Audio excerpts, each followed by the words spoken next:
Olá, boa tarde. Eu me chamo Cleverson, faço mestrado em Políticas Sociais pela Universidade Estadual do Norte Fluminense Darcy Ribeiro e hoje eu vim apresentar para vocês essa palestra intitulada Pressão Normativa e Escrita Acadêmica, o papel da sociolinguística na mitigação da insegurança linguística dos sujeitos escreventes. Esse tema ele vem da minha formação inicial, que é em letras, e também de alguns trabalhos que eu fiz durante duas especializações, uma que eu já concluí, né, em letras com ênfase em linguística, e outra que eu estou finalizando agora, que é em psicolinguística com ênfase em sociolinguística. Então ela tem a ver, então, com essa discussão que gira em torno da pressão normativa e a escrita acadêmica, e como a sociolinguística pode auxiliar na mitigação da insegurança linguística das pessoas que escrevem, né, especialmente gêneros textuais acadêmicos. Bom, em primeiro lugar, a gente sabe há um tempo que línguas são construtos heterogêneos, variáveis e sensíveis aos contextos de uso. Isso, em muitos momentos, vai fazer com que haja conflitos normativos na hora de falar ou escrever qualquer que seja o gênero textual, em especial quando a gente está falando de gêneros textuais acadêmicos que exigem um maior nível, né, um maior grau de monitoramento estilístico, ou seja, uma maior adequação ao padrão normativo socialmente imposto. Esse processo, nesses conflitos normativos, em especial quando a gente está falando de gêneros acadêmicos, mas não só, eles geram nos sujeitos escreventes aquilo que nós da sociolinguística chamamos de insegurança linguística. E não só, né? Essa insegurança linguística acaba por se refletir nesses sujeitos na forma de bloqueios criativos que, por vezes, têm significativa importância na vida desses sujeitos. Então, esses bloqueios criativos acabam por fazer com que essas pessoas não consigam escrever tanto ou da forma como gostariam. E alguns estudos já, há algum tempo, já vêm explorando esse assunto, né, especialmente nessa vertente.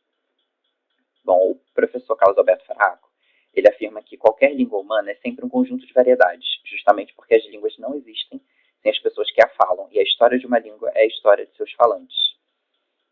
Essa citação, né, as línguas não existem sem as pessoas que a falam, é do Louis Jean Calvé, que é um sociolinguista também. Para Faraco, não existe língua homogênea. Toda e qualquer língua é um conjunto heterogêneo de variedades. É a partir dessa ideia que o William Labov, considerado o pai da sociolinguística variacionista, que faleceu recentemente, inclusive, constrói a teoria da variação e mudança, criando e consolidando a sociolinguística como um campo científico. De acordo com Cruz, a sociolinguística não estuda somente a língua por si, mas estuda também como ela se modifica e se adapta aos falantes e principalmente às suas reais necessidades. Então, a sociolinguística ela não está preocupada só com a língua por si mesma, né, a língua e sua estrutura. Ela também está preocupada com a relação entre língua, sujeito e sociedade. Então, como que a sociedade influencia a língua através do sujeito e o contrário também. Então, como a língua também acaba por influenciar alguns comportamentos sociais, como a gente vai ver mais à frente. Alckmin, por sua vez, afirma que o objeto da sociolinguística é o estudo da língua falada, observada, descrita e analisada em seu contexto social, isto é, em situações reais de uso.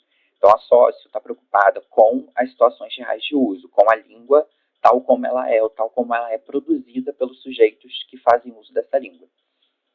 Enquanto campo científico, a sociolinguística possui algumas vertentes, dentre elas a variacionista, que está preocupada exclusivamente com os processos de variação e mudança pelos quais as línguas passam, a interacional, que se debruça sobre os usos contextualizados da língua e da linguagem em interação face a face, a educacional, que lida com os fenômenos variáveis e sua relação com o ensino e a aprendizagem, entre tantas outras, como, por exemplo, a sociolinguística de contato, que está preocupada em se debruçar sobre como os sujeitos, as línguas e suas culturas, quando interagem entre si, acabam por produzir uma nova variedade de língua, ou até mesmo uma nova língua, e como que essas culturas, esses sujeitos e essas sociedades se relacionam entre si. Né? E é dessa relação,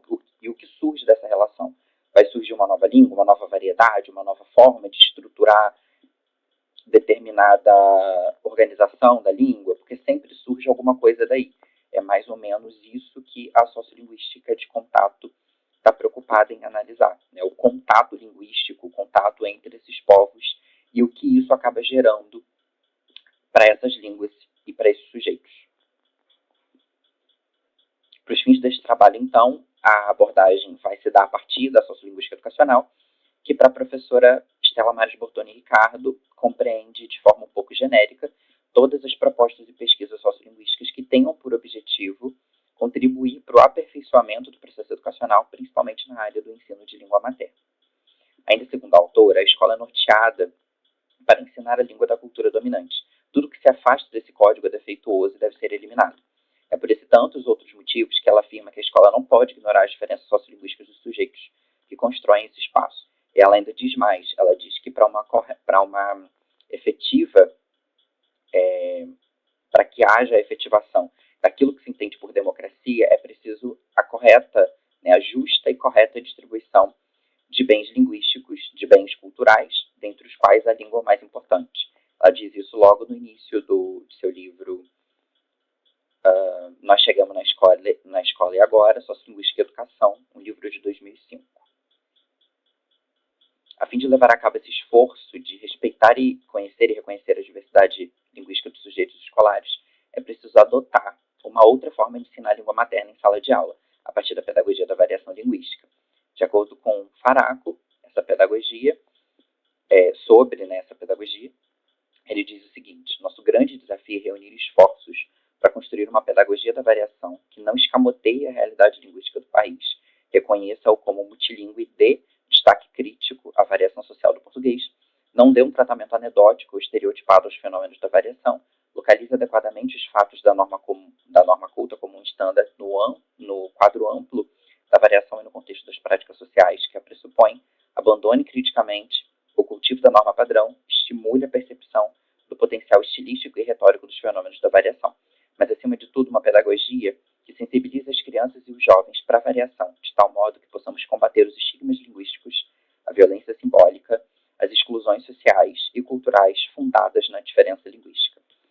Aquilo que ele chama de norma culta como um standard seria a norma culta para Faraco, é aquilo que é produzido por falantes das denominadas variedades de prestígio da língua. Então, são as normas cultas, no plural. A norma padrão, em contraposição, seria aquele conjunto de regras que foram canonizadas, no decorrer do tempo, que tem a ver com uma escrita literária de autores consagrados e que são recortados, essas estruturas são recortadas por alguns gramáticos e algumas gramáticas e colocadas em livros para que sirvam como regras, como normas a serem seguidas pelas sociedades. Isso é a norma padrão, que é a base das gramáticas normativas / prescritivas. Então, agora, sobre a padronização sociolinguística da aula na sociedade brasileira, é importante a gente tecer alguns comentários, até mesmo para que a gente entenda depois o que seria a pressão normativa, a insegurança linguística e algumas outras questões que a gente vai discutir. Então, o professor Dante Luquezzi, em sua obra Língua e Sociedade Partidas, a polarização sociolinguística do Brasil, afirma que as línguas não existem fora das sociedades humanas. Essa afirmação gera uma série de elementos que permitem o entendimento do título de sua obra, Língua e Sociedade Partidas. O primeiro deles talvez seja o fosso social entre aquilo que os sujeitos falantes, pensantes, praticantes produzem e aquilo que a sociedade exige que esses mesmos sujeitos façam com sua língua materna. Trocando em miúdos, está se falando daquilo que o William, 2024, denominou de norma dos excessos e os excessos da norma, ou seja, os excessos contidos no padrão normativo socialmente imposto que acabam por gerar novos excessos, inclusive esbarrando em comportamentos sociais, como, por exemplo, o preconceito. A esse último efeito, Bain chama de preconceito linguístico, isto é, o movimento de rechaçar e ridicularizar a produção linguística do outro, excluindo-o e marginalizando-o por isso. Então, aquilo que a gente faz com a língua, as produções linguísticas que a gente faz, não interferem somente no que é propriamente linguístico, mas também acaba por esbarrar e compor também os nossos comportamentos sociais. Então, aquilo que a gente vai expressar enquanto comportamento na sociedade. palavras de Lucchesi, o estigma sobre as variedades de língua das populações pobres excluídas do universo superior de letramento atua de forma decisiva na construção de uma cosmovisão estratificada e rigidamente hierarquizada, naturalizando as relações de dominação política e de exploração econômica. Dessa forma, os fatores sociais atuam como um importante mecanismo de reforço e sedimentação de mitos, estereótipos, dogmas e preconceitos que plasmam a visão hegemônica de língua na sociedade. Então, aqui o autor está falando sobre como o estigma sobre as variedades tidas como estigmatizadas, né, ou seja, variedades produzidas por pessoas com menor grau de escolarização, que vêm de populações que são populações pauperizadas na maior parte das vezes, como esse estigma acaba fazendo com que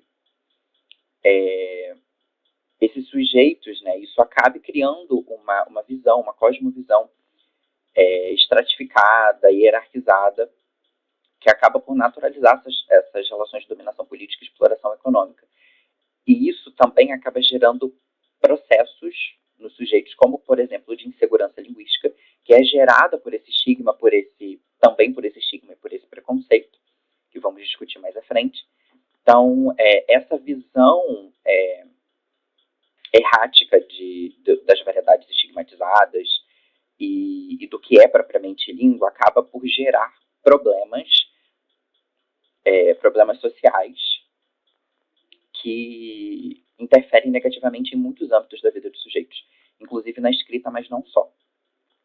Outro aspecto explicativo do título, né, Língua, Sociedade e Partidas, gira em torno do que Pietri chama de desigualdade da distribuição linguística. Segundo o autor, esse conceito se refere à forma como os recursos linguísticos, como a norma culta e a escrita padrão, são distribuídos de maneira desigual entre diferentes grupos sociais no país. Esse tipo de desigualdade é histórico e socialmente construído e está ligado às disparidades sociais, econômicas e raciais. Assim como as desigualdades de distribuição estão diretamente relacionadas a disparidades socioeconômicas, a polarização sociolinguística, tomando emprestado o termo cunhado por Lucchesi, também está. Isso se dá, entre outras coisas, pelo passado escravocrata, preconceituoso, violento e autoritário do país, muito bem discutido pela historiadora e antropóloga Lilia Moritz Schwartz e pelo próprio Lucchesi. Esse passado, por sua vez, favorece a promoção e manutenção das desigualdades existentes no Brasil, refletindo-se explicitamente na produção e no comportamento sociolinguístico dos sujeitos, como a gente já vem discutindo desde o começo.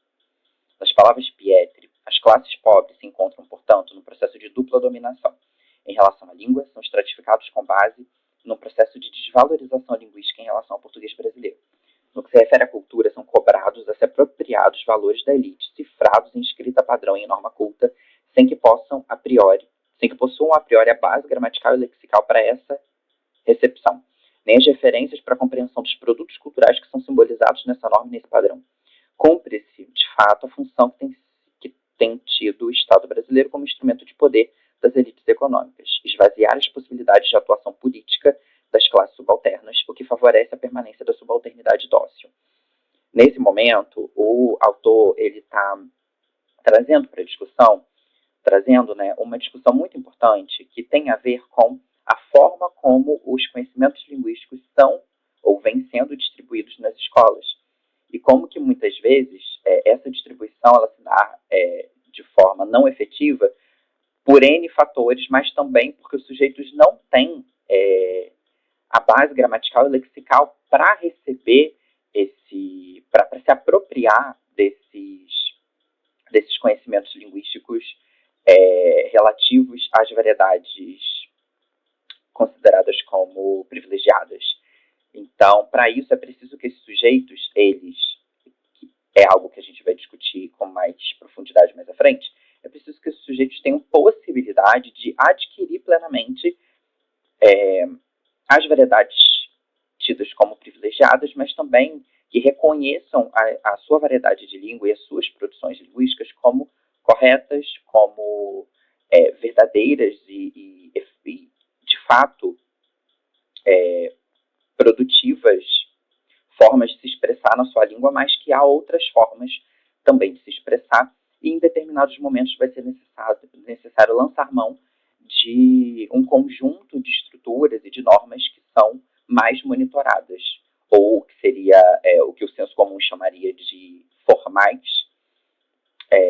maior grau de monitoramento, e para isso é necessário que esses sujeitos tenham adquirido pelo menos a base daquilo que são daquilo que é o padrão normativo socialmente imposto. Tal fato explicitado na citação acima está igualmente relacionado à ideia de que a sociedade brasileira vive assolada pelo preconceito linguístico e seus inúmeros mitos, conforme afirmam Bion e Otero. Alguns exemplos são: brasileiro não sabe português, as pessoas sem instrução falam tudo errado, certo é falar assim porque se escreve assim, a gramática do português não tem lógica, a língua dos índios é muito rudimentar, todo mundo tem sotaque menos eu, o domínio da norma padrão é instrumento de ascensão social, ninguém fala o português correto, certo? Português é muito difícil, entre outros.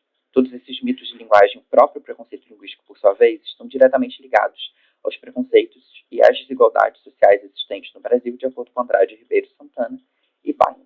Então, esses são alguns mitos de linguagem, né? Brasileiro não sabe português, sim, sabe. Se não soubesse, não estaria falando português. Vou falar rapidamente só sobre alguns. As pessoas sem instrução falam tudo errado, que é uma grande mentira. Não falam errado, falam a sua variedade de língua. O certo é falar assim porque se escreve assim, não. A escrita é uma coisa e a fala é outra. Existe uma norma, que é o padrão normativo socialmente imposto, por exemplo.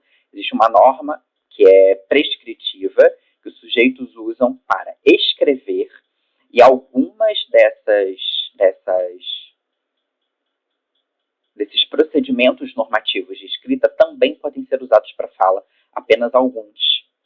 Muitos não fazem parte, nem fazem parte mais da forma como a gente se expressa linguisticamente no português brasileiro, mesmo na fala mais monitorada, se restringindo somente à escrita, como, por exemplo, alguns poucos casos de mesóclise, que já foi abandonada quase completamente da fala, digamos que completamente, salvo alguns casos muito específicos, mas ainda é encontrada na escrita acadêmica mais monitorada. A língua dos índios é muito rudimentar, não todas as línguas são de sistemas complexos, heterogêneos e variáveis, todas têm seu grau de complexidade, todas são complexas, nenhuma é rudimentar. Todo mundo tem sotaque menos eu, que é linguisticamente impossível, porque cada pessoa tem sua própria forma de produzir linguisticamente, que vai ser diferente do outro, ainda que seja da mesma família, por exemplo. A gente sempre tem a nossa especificidade linguística, enquanto povo, nós falamos diferente, dependendo da região, dependendo do estado, dependendo da cidade. Aqui no estado do Rio, por exemplo, que é de onde eu falo, na capital, a cidade do Rio de Janeiro, as pessoas falam de uma forma completamente diferente de como nós aqui do interior falamos. Embora a gente use esse S chiado, ele nem sempre é presente nas cidades que compõem o estado do Rio de Janeiro. Cidades como Itaperuna, por exemplo, como Bom Jesus de Itabapoana, que são ou próximas de algum outro estado, ou muito, muito longe da capital, acabam por produzir formas diferentes de produzir essa mesma língua, né? Então, por exemplo, usando o S sibilante, ao invés de mesmo, mesmo, ao invés de facetas, facetas. Então, são formas de produzir linguisticamente, ainda que sejam o mesmo estado, mas são formas diferentes de lidar com essa mesma língua. Bom, segundo Andrade Ribeiro Santana, as diferenças de estado social em nosso país explicam a existência do verdadeiro abismo linguístico entre os falantes das variedades não padrão do português brasileiro, que compõem a maior parte da população, e os falantes da variedade culta, que é a língua ensinada na escola. É por esses e outros motivos que as autoras afirmam, balizadas em Bion, que todo preconceito linguístico é, antes de tudo, social. Na esteira dos apontamentos feitos até aqui, é possível observar alguns dos muitos motivos que explicam os conflitos normativos existentes no Brasil, conforme alguns autores e algumas autoras já vêm denunciando há um tempo. Conforme afirma Faraco, a língua é uma realidade heterogênea e mutante. Os usos diferem e alteram. Nem mesmo a difusão fortemente institucionalizada da norma padrão, como na França, consegue homogeneizar as normas sociais, estancar as mudanças. É inevitável que, com o passar do tempo, ocorram conflitos entre os usos e os instrumentos normativos, entre a norma comum, culta estándar, e a norma gramatical. Conflitos que, dependendo do contexto, podem desembocar em impasses. Agora, falando propriamente da pressão normativa em segurança linguística. No geral, a pressão normativa é aquilo que a sociedade faz em torno dos sujeitos falantes e escreventes, no sentido de obrigá-los pela coerção, pelo preconceito, pelo ataque, a seguir determinados padrões normativos que ela considera os mais corretos. Esses padrões mais corretos são aquilo que se convencionou chamar de norma padrão, que é a base das gramáticas normativas prescritivas, como eu já havia comentado antes. A pressão normativa, então, gera aquilo que nós, sociolinguistas, denominamos de insegurança linguística, isto é, a insegurança que os sujeitos acabam adquirindo por acharem que não sabem ou não conhecem a própria língua. É uma forma simplificada de tratar o conceito que a gente vai ver mais à frente no próximo. A gente vai ver com mais profundidade no próximo slide. Esse processo gera inúmeros fenômenos, dentre os quais cabe citar a hipercorreção, que é o fenômeno sobre o qual a gente vai se debruçar. De acordo com Bion, a insegurança linguística é uma atitude negativa dos falantes para com a sua própria variedade e também sua incapacidade de reproduzir as normas de prestígio da sociedade. Essa insegurança se dá, por exemplo, em situações nas quais os falantes que pertencem a grupos sociais subalternos percebem seus estilos de fala como inadequados para o uso em contextos formais ou para a comunicação com membros dos grupos sociais de status mais elevado. Então, a insegurança linguística tem a ver com uma atitude negativa dos falantes com relação à sua própria variedade, à sua própria forma de produzir linguisticamente, e também com essa incapacidade momentânea de reproduzir as normas de prestígio da sociedade. Então, de reproduzir aquilo que o padrão normativo socialmente imposto impõe que a gente pratique. Um exemplo seria, por exemplo, a produção do verbo assistir, no sentido de ver, como verbo transitivo indireto, ou seja, exigindo preposição. Deveria ser, então, de acordo com o padrão normativo socialmente imposto, assistir ao filme ou assistir à série, à concrase, quando sujeitos falantes e escreventes de português brasileiro, quando em momentos de menor grau de monitoramento estilístico, produzem assistir o filme, assistir a série sem crase, ou seja, quebrando a transitividade, rompendo com essa transitividade normativa. Então, de verbo transitivo indireto se torna um verbo transitivo direto, exigindo somente complemento. Então, são formas que a gente, enquanto sujeitos que produzem e reproduzem essa língua,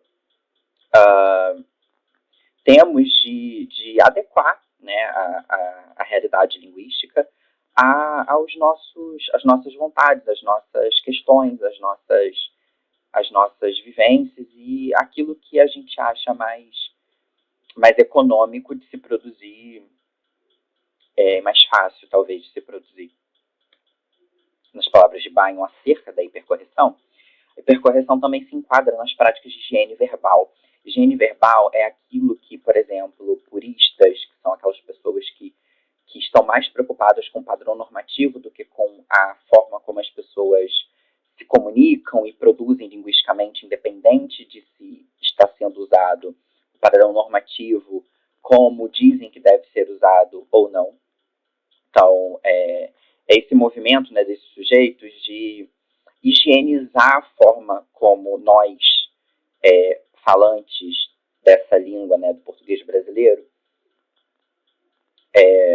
a forma como a gente faz uso da nossa língua. Então, ridicularizar, dizer que é errado, dizer que é feio, dizer que é rude, dizer que é uma perversão do português, é uma destruição da língua a destruição da língua de Camões. Então, formas de produzir e reproduzir preconceito que acabam por fazer com que esses sujeitos acabam por exigir desses sujeitos um nível de monitoramento estilístico, mesmo quando não há necessidade. Então, é a forma mesmo de matar a variação, né? Matar as outras formas de se produzir essa língua que compartilhamos socialmente. Isso é uma possibilidade de se entender o que é higiene verbal. Então, ainda voltando para a hipercorreção, trata-se do interessante fenômeno sociolinguístico que se observa quando um ou uma falante, ou uma comunidade de falantes, e escreventes também, ao tentar se aproximar de um padrão ideal imaginário de língua boa, acaba acertando demais e se desviando tanto da gramática intuitiva da língua quanto da gramática normativa. Então são esses exageros que acabam acontecendo, esses desvios que acabam acontecendo, justamente pela pressão normativa.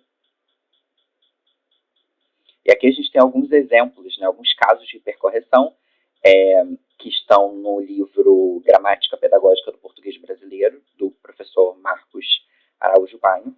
Então, só alguns exemplos, né? Troca de U por O, por se considerar que a pronúncia U é decorrente de fechamento indevido da vogal. Então, por exemplo, ao invés de ser urina, se produzir orina, ao invés de enxurrada, se produzir enxurrada.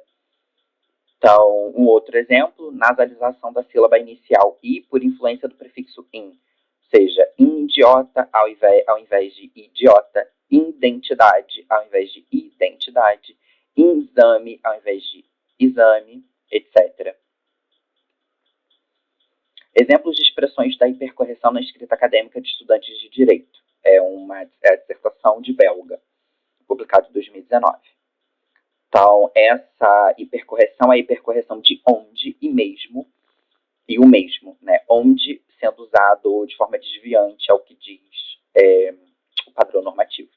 Interessante saber o fato de Bill Clinton, presidente dos Estados Unidos, entre 93 e 2001, onde o mesmo aduz que não faz sentido pensar no combate às drogas como uma forma da sociedade, como uma solução militar. O mesmo afirma que também errou na sua gestão quanto ao uso medicinal da maconha. Então, esse onde, quando na verdade deveria ser em que, ele aduz, né, e não o mesmo é considerado por alguns autores, poucos, como Bechara, por exemplo, né, que é um gramático, que já produziu gramáticas normativas, diz que esse uso ele tem sido recorrente na escrita e na fala, em língua portuguesa, de fato, tem sido há algum tempo, desde pelo menos o século XIX, que nós temos identificado, mas, por vezes, acaba, em muitos contextos, acaba gerando incompreensões, incoerência e acaba fugindo da própria estrutura da língua portuguesa. Então, acaba fazendo com que a gente não entende quem é o referente.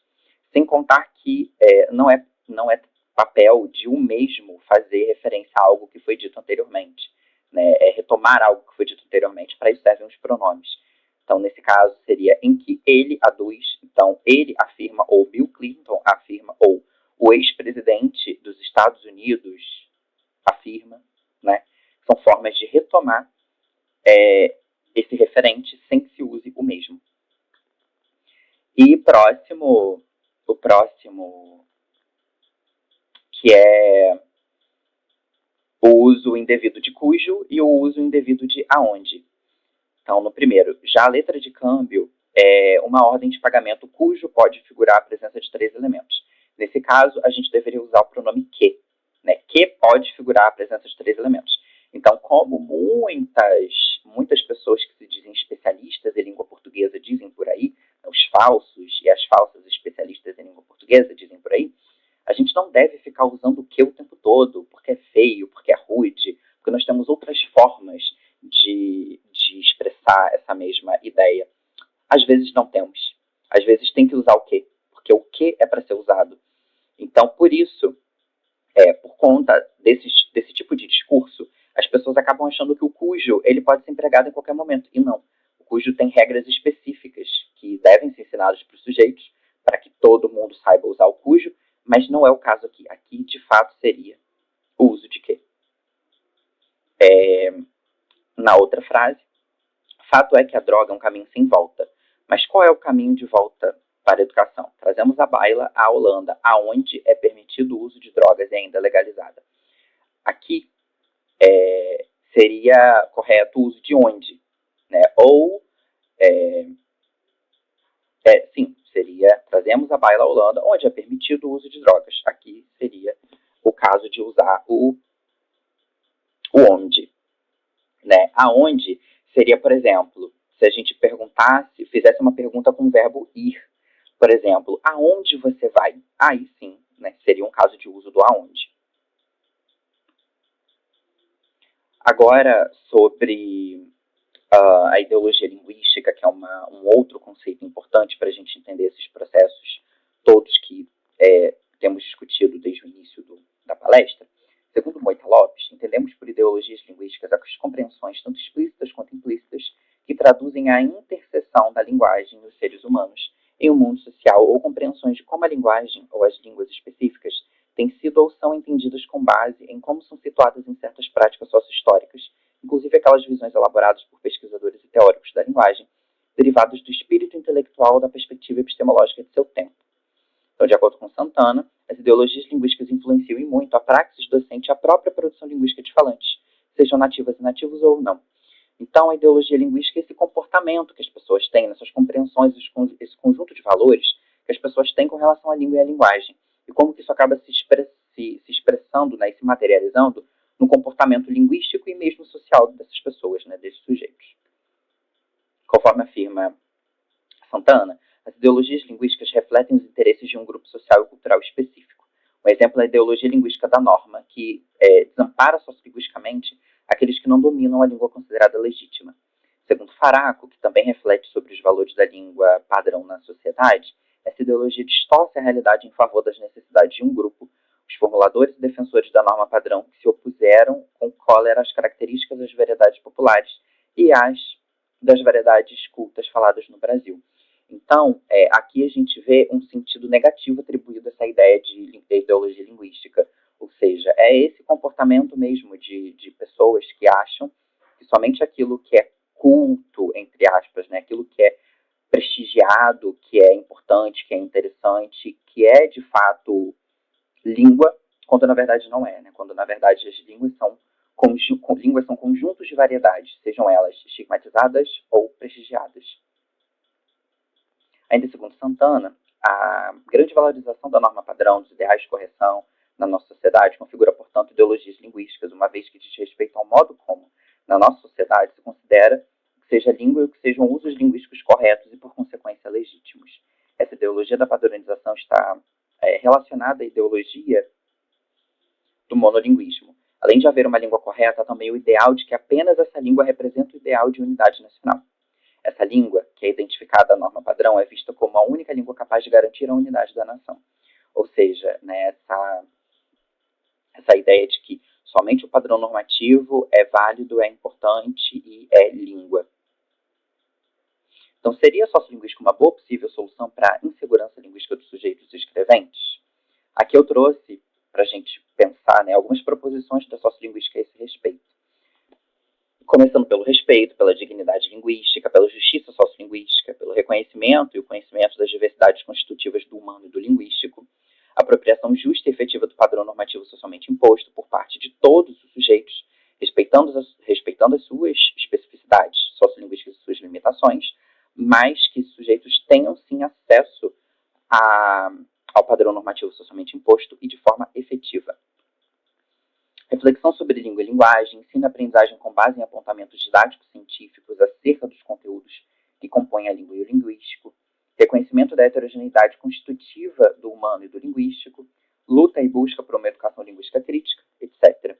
Então, essas são algumas proposições da sociolinguística em relação a essa ideia, né, de como a sociolinguística pode ajudar, né, na mitigação da insegurança linguística dos sujeitos escreventes. Então, a sociolinguística pode muitas coisas, mas ela sozinha não consegue dar conta. A gente precisa de todo um conjunto de ações, né, de atitudes para mudar essa realidade. Então, é preciso reestruturação dos currículos escolares, seja de formação discente, né, nas escolas, propriamente, seja de formação docente. Então, cursos de formação continuada para professores e professoras, a fim de que essas pessoas, né, essas pessoas profissionais,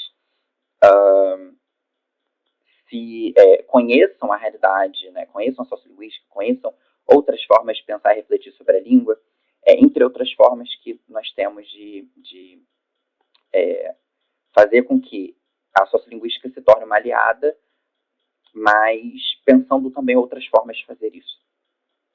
Então, algumas notas sobre a justiça sociolinguística, né? Para Sabala, ela faz referência a uma educação linguística que empodere os indivíduos e grupos subordinados nas batalhas sociopolíticas em torno da linguagem.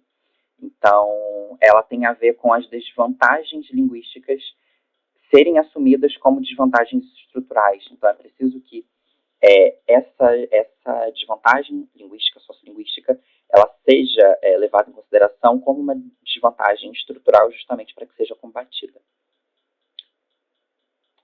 E ela traz 3 movimentos importantes para que haja justiça sociolinguística, né? Valorização da diversidade, da variação, legitimação, então entender que esses usos variantes eles são legítimos, importantes e fazem parte da língua, e acesso, né? Ou seja, acesso aos conhecimentos linguísticos que esses sujeitos precisam ter, todos nós precisamos ter, todos e todas nós precisamos ter. E aqui eu trago a ideia de educação linguística, né, como uma possibilidade de a sociolinguística também nos ajudar a entender, a mitigar, né, a insegurança linguística. Então, de acordo com Bion e Rangel, a educação linguística seria, então, um conjunto de fatores socioculturais que, durante toda a existência de um indivíduo, lhe possibilitam adquirir, desenvolver e ampliar o conhecimento de sobre a língua materna, de sobre outras línguas, sobre a linguagem, de um modo mais geral, e sobre todos os demais sistemas semióticos. Então, faz parte mesmo, né, da constituição, da aquisição desses conhecimentos linguísticos de forma justa e efetiva. Então, dentro dessa perspectiva, é possível dizer que a educação linguística de cada indivíduo começa logo no início de sua vida, quando suas interações com a família e a comunidade adquirem uma língua materna e, junto com ela, progressivamente, toda a cultura de linguagem característica de seu meio social. Então, é por esses e outros muitos motivos que é preciso que a educação linguística aconteça de forma efetiva nas escolas, para que os sujeitos tenham acesso a essa língua, essa cultura, essa produção linguística. Então, é preciso fazer aquilo que Bion, em Nada na Língua por Acaso, por uma pedagogia da variação linguística, chama de reeducação sociolinguística. Que é fazer com que esses sujeitos se reaproximem de sua língua, de suas múltiplas possibilidades de produção linguística, basicamente. Então, fazer com que o aluno ou a aluna reconhecer que é possuidor ou possuidora de plenas capacidades de expressão, que eles e elas sabem português, mas que precisam desenvolver outras formas de produzir linguisticamente, a partir do padrão normativo. Então, tomar consciência da escala de valores existentes na sociedade com relação aos usos da língua. Tomar consciência não significa aceitar essa situação de discriminação nem submeter-se a ela, mas reconhecer que ela existe e ajudar na luta contra. Né? Garantir o acesso dos alunos e das alunas a outras formas de falar e de escrever. Então, ampliar seu repertório comunicativo, conscientizar o alunado de que língua é usada como elemento de promoção social e também de repressão e discriminação. E trabalhar para a inserção plena dos alunos e das alunas na cultura letrada. Promover o reconhecimento da diversidade linguística como uma riqueza da nossa cultura, da nossa sociedade, ao lado de outras diversidades culturais e até mesmo da biodiversidade natural. Então, para não concluir, né, porque não é uma conclusão, são apenas reflexões, as discussões empreendidas até aqui demonstram que a sociolinguística, enquanto campo científico que se preocupa com a relação língua-sociedade-sujeito, tem muito a contribuir para a mitigação da insegurança linguística causada pela pressão normativa socialmente imposta.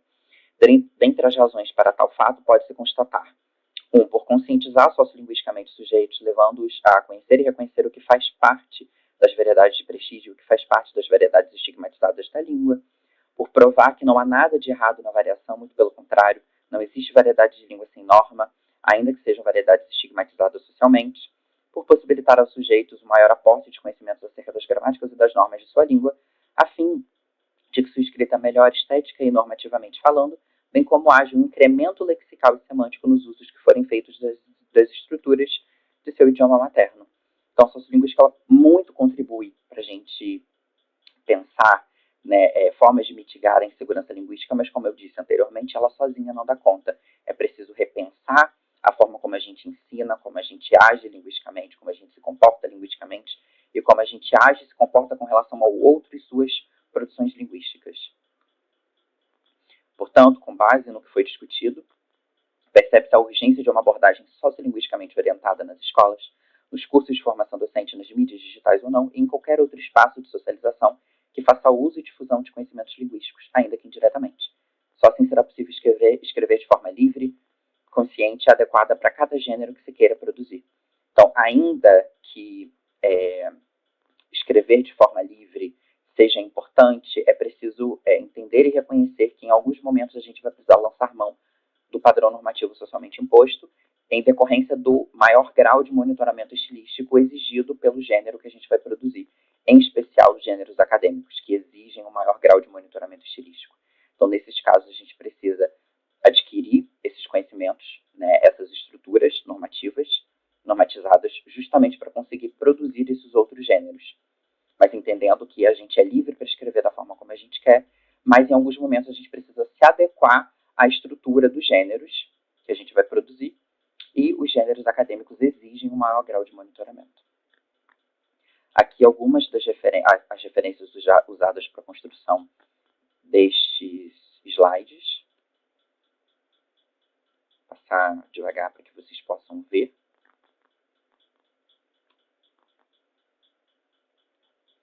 E o meu muito obrigado. Né? Espero que essa palestra tenha ajudado vocês a refletir um pouco melhor sobre a forma como a gente produz linguisticamente, sobre a forma como a gente trata o outro, né? E a forma como esse outro produz linguisticamente a sua própria língua, a sua variedade de línguas, variedades que atravessam esse sujeito. Né? E que a gente possa agir daqui para frente com menos preconceito e com mais atitude positiva e respeitosa com relação ao outro e a forma como esse outro